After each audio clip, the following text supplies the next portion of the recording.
il y a justement un terme qui me posait problème de l'allemand, qui est intraduisible en français, qui est en fait les Allemands disent Kanak pour parler en fait des émigrés turcs en Allemagne. Et c'est juste impossible à transposer, outre en plus que c'est particulièrement offensant. Et ça m'était justement, j'avais ça dans ma traduction et je savais pas quoi en faire. Je savais pas à quel degré en fait c'était comment dire péjoratif ou super offensant quoi. Le Grand 8, le podcast qui va et vient, le podcast qui crée du lien. Alors le coup de cœur littéraire, en fait, c'est plutôt pour une initiative qui a été pilotée par le Goethe-Institut France et plus particulièrement le Goethe-Institut de Nancy, qui s'appelle Résonance, voilà, et qui s'est clôturé le 2 juillet, donc tout récemment, en 2024, par une soirée à la librairie Gutenberg de Strasbourg. Avec une des participantes et une consoeur donc traductrice qui s'appelle Justine Coquel et qui a accueilli en fait une autrice et documentariste Amandine Gay et une éditrice traductrice Marie Herman, voilà pour échanger au sujet de ce qu'on appelle la traduction sensible. Voilà, et donc en fait qui est une façon d'aborder la traduction sous l'angle, on va dire, intersectionnel pour s'interroger sur, on va dire, les a priori de la traduction, de la langue et comment justement l'opération, on va dire, de la traduction peut faire passer ces a priori-là ou ces préjugés-là et comment aussi surtout déjouer ça quoi. Et donc cette soirée, elle était un peu la soirée de clôture d'un programme qui s'est déroulé sur toute une année et qui a réuni deux traductrices françaises et allemandes. Justine Coquel pour le côté français et Anna von Rath pour le côté allemand.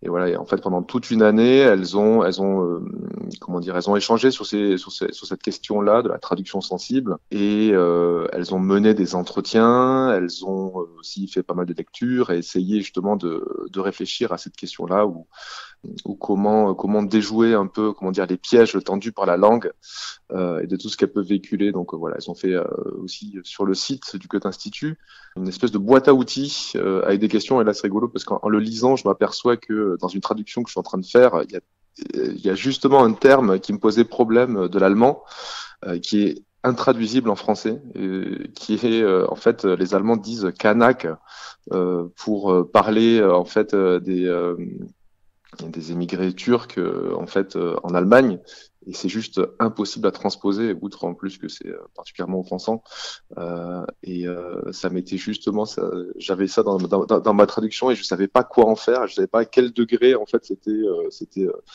péjoratif ou super offensant quoi. Donc là ça me donne déjà des pistes là-dessus, mais au-delà justement de la race, il y a aussi la question plutôt du genre.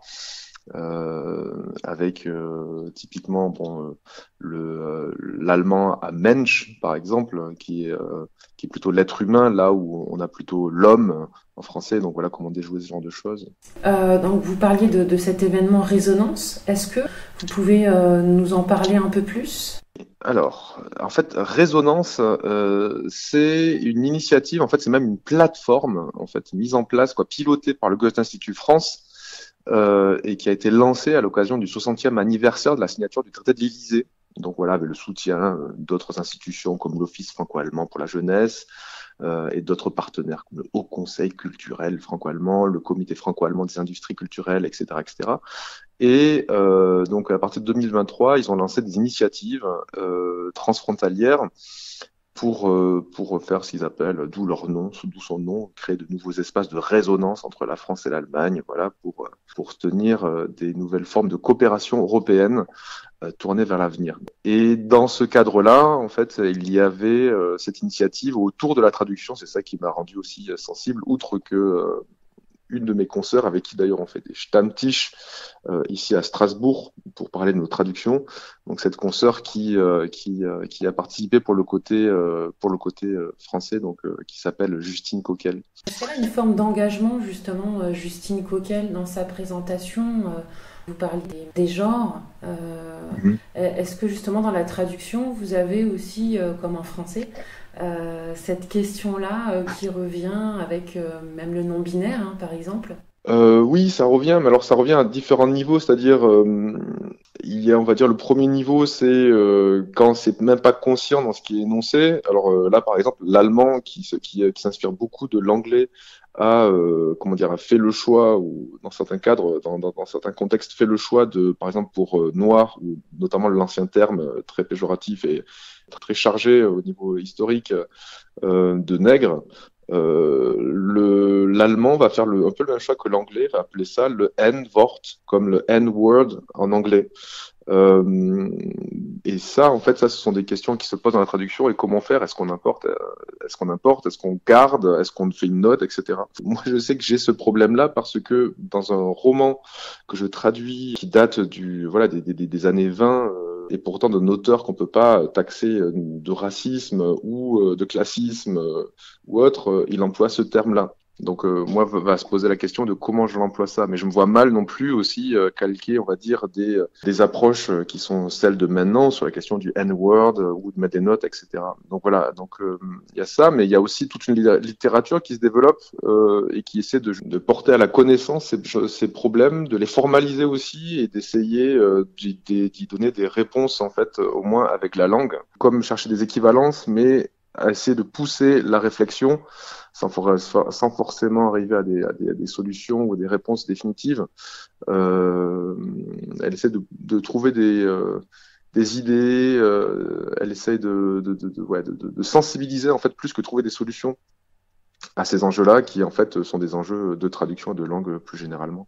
Merci en tout cas pour cette présentation du Goethe Institut. La deuxième partie de ce podcast, est-ce que vous voulez bien évoquer ensemble et donc de manière plus large la filière du livre en Grand Est en présentant un acteur autre que le traducteur et nous dire en quoi il est important dans cette filière? Oui, alors moi j'ai choisi en fait de présenter un libraire. C'est le libraire de la librairie Ligne de Fuite. Donc c'est Florian Crouvesier, qui se trouve être, par l'ironie du sort, un ancien voisin de Strasbourg. Et lui, on lui arrive de faire des événements, et en l'occurrence, pour la labellisation de Strasbourg comme capitale mondiale du livre, UNESCO 2024. Et voilà, les libraires donc de la métropole, de l'Eurométropole de Strasbourg, donc c'était fédéré pour organiser des événements durant toute la semaine d'inauguration. Donc c'est ceux qu'ils ont appelé le printemps de la librairie indépendante. C'était entre autres chapeauté par la CIL. Et dans le cas de la librairie Ligne de Fuite, en partenariat avec le Sapin Vert, qui est en fait, on va dire, un tiers-lieu construit et piloté par la mairie de Bischheim. Florian, donc de la librairie Ligne de Fuite, s'est rapproché d'eux pour faire en fait une joute de traduction, parce que j'avais parlé entre autres de ce genre d'événement qu'on organise, qu'organise l'ATLF, donc qui est l'association des traducteurs littéraires de France, qui est un format de rencontre de traducteurs qui confrontent leur traduction d'un texte inédit, d'un court extrait face à un public. Ils vont pas faire la traduction au pied levé devant le public, ils préparent la traduction en amont, et le jour J, en fait, on se retrouve devant le public sans avoir connaissance de la traduction de l'autre, et on s'amuse à comparer les traductions par rapport à l'original. L'intérêt, c'est moins de décerner un prix ou une traduction que de montrer qu'il y a autant de traductions que de traducteurs, traductrices.